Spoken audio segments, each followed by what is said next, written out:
Hey Disneyites, Riley Shadow back at last with part 2 of Bambi's True Tales. Let's dive in.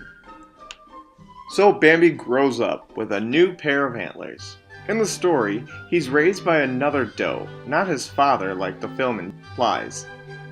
Now, the book separates quite a bit from the film, spending a lot of time in the adult era. So, from here, we'll focus on similarities rather than differences. Bambi is harassed by several other males. It is not until he grows another set of antlers that he becomes more formidable. Then he meets with Feline. They spend a lot of time together, and Bambi defeats several other males whom is trying to woo her. Bambi and Feline fall in love, or as the movie calls it, Twitterpated. Twitterpated? One day, Bambi is searching for Feline. He hears her calling his name. She sounds odd, but he heads towards her voice. It's getting louder and is closer. But suddenly, the old prince stops him. He tells Bambi that he is in the forest, and he is trying to fool Bambi. The old prince warns Bambi to be cautious and to not rush into things. Carefully and quietly, the old stag shows Bambi where the sound is coming from. And then they saw he. He's making noises that said, "Come, come." Bambi, terrified, slowly leaves, thinking on what the old stag said about being more cautious. Soon, Gobbo returns to the forest. He tells the others that he was rescued by man during the hunt in which Bambi's mother was killed. He was raised to health, and Gobbo's mother and Feline are both excited for his return, and that he even made friends with man. Gobbo is quite boastful about being friends with him, and sees himself as superior. The old stag appeared as Gobbo bragged about how kind man was, and asked about the band on his neck, for Gobbo had been tagged. The old stag simply replied, "You poor thing," feeling pity for the small deer. Several times, Bambi would go off alone in search of the old stag. He still loved Feline, but was not as drawn to her as before. But he continued to think on the pity the old stag felt for Gobbo, for he also shared the same feeling. Gobbo's actions were deemed strange by the forest dwellers. While others hid, he wandered unafraid. He slept all night while others were awake. Gobbo felt no danger was anywhere for him. Then one day, man returns. While the others flee, Gobbo excited, his friend has come to the forest. But Gobbo was shot. Bleeding badly, he was seized and killed by man. Bambi continued to venture off alone, wandering the forest alone in a peaceful mindset. One day, as he wandered, he found friend Hare caught in a trap. The old stag appeared nearby as well. Together, he and Bambi were able to break the trap with their antlers.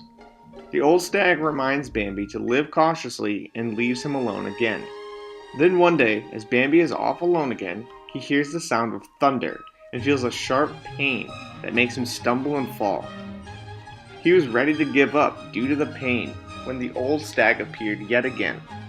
Demanding Bambi get up, he forced Bambi to follow him. Bambi pushed past the pain and followed the old stag.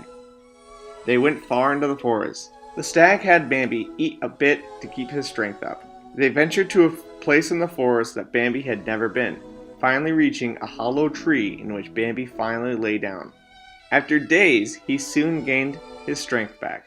The old stag was always there with him as well, taking care of him. A long time passes, and Bambi and the old stag live on. The old stag teaches Bambi all about the forest and living cautiously. One day, Bambi jumps at the sound of two thunderous sounds. He and the old stag investigate and find man laying dead in the snow in his own blood. The old stag points out that nothing is greater than they in the forest. He then tells Bambi he must leave for good and to not follow him, for he has taught Bambi all he can and may die in peace. He bids his son goodbye and tells him he loves him. A new summer day starts, and Bambi is the new old prince of the forest. He comes across two fawns calling out in worry for their mother. Bambi said to them the very same thing the old prince had told them. The two fawns stare at him as he walks away, leaving his children in the same knowledge his father had left him. Bambi the film is much more light-hearted tale than the darker story. While I personally prefer the movie, the book truly created a living forest. filled with a wide array of threats. Bambi is to this day one of my favorite animated movies, and it is a movie I still hold very close to my heart.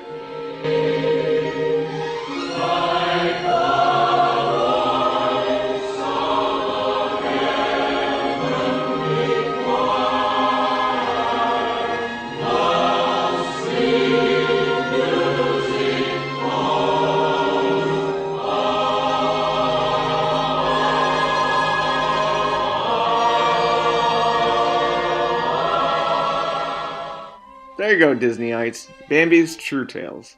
If you have any thoughts, please share them below, and as well as like and share and subscribe. But until next time, keep the magic alive.